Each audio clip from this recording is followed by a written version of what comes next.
¿Quién pone las normas? ¿Quién decide? ¿Quién maneja la verdad? Solo somos gente, gente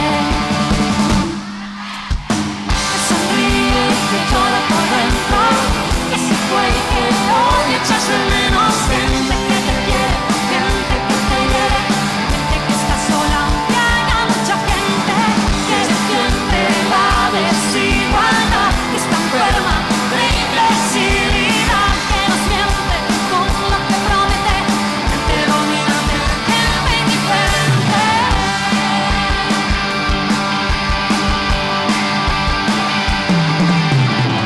Hay un mundo herido que empieza a sangrar, sigue girando, vive menos de lo que nos da, tan descompensado, tan mal gestionado.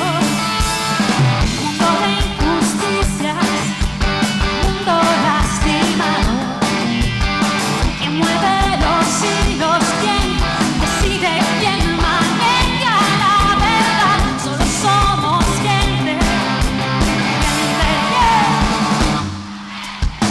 que sonríe y que llora por dentro, que se fue y que hoy echas de menos. Gente que te quiere, gente que te quiere, gente que está sola aunque haya mucha gente que defiende la desigualdad, que está enferma de imbecilidad, que nos miente con lo que promete, gente dominante, gente indiferente. Bueno, Santurce, y ahora quiero escucharles a ustedes. Y esto dice así: somos mucha gente. Ustedes.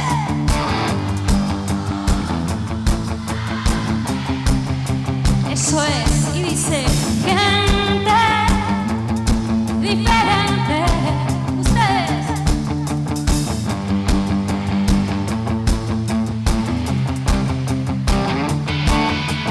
Somos muchos, somos gente, tanta gente, gente diferente.